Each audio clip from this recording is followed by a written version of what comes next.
আসসালামু আলাইকুম বন্ধুরা, নতুন একটা ভিডিওতে আপনাদেরকে স্বাগতম।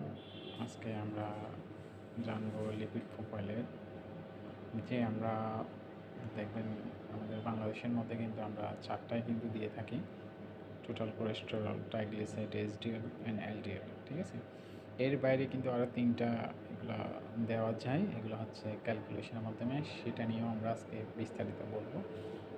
টোটাল কোলেস্টেরল আমরা নর্মাল ভ্যালুগুলো আগে জেনে নিই। 125 থেকে 200, ট্রাইগ্লিসারাইড 25 থেকে 200 পর্যন্ত নর্মাল, এসডিএল হচ্ছে 35 থেকে 60, এলডিএল হচ্ছে 80 থেকে 130, VLDL very low density lipoprotein যেটা বলে, এটা হচ্ছে 5 থেকে 40 পর্যন্ত normal. LDL by SDL ratio 1.5 থেকে 3.5। তারপর total cholesterol by divided by SDL ratio, এটা হচ্ছে 3.5 থেকে 5.0।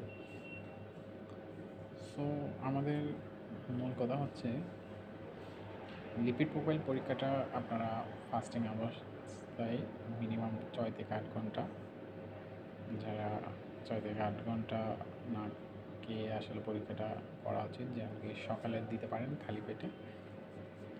ঠিক আছে, তো এক্ষেত্রে আমরা টোটাল কোলেস্টেরল ধরলাম, এটাও তো করলাম রিয়েজেন্টের মাধ্যমে, এসডিএলটাও রিয়েজেন্টের মাধ্যমে করলাম। এলডিএলটা ক্যালকুলেশনটা হচ্ছে, হয়তো আপনাদেরকে আগে একটা ভিডিওতে বলছি, তাও আজকে বলতেছি। এলডিএল ক্যালকুলেশন হচ্ছে আপনাদের টিজি, এই যে টিজি ডিভাইডেড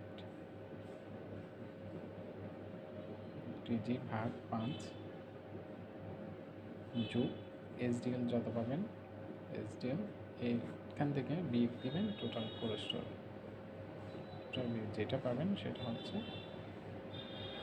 এলডিএল। ওকে, বিএলডিএলটা খুবই ইজি, ওই যে টিজি ডিভাইডেড মানে টিজি ভাগ 5, এটা হচ্ছে বিএলডিএল, যেটা পাবেন এটা হচ্ছে বিএলডিএল, ভেরি লো ডেন্সিটি লিপোপ্রোটিন।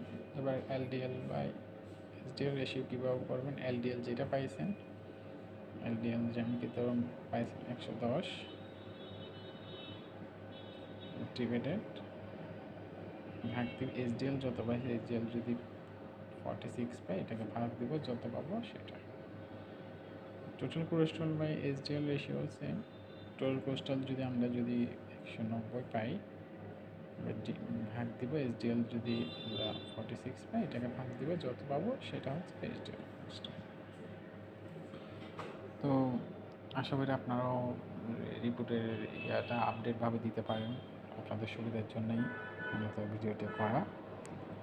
কোনো কিছু জানার থাকলে আমাকে কমেন্ট বক্সে কমেন্ট করে জানাবেন।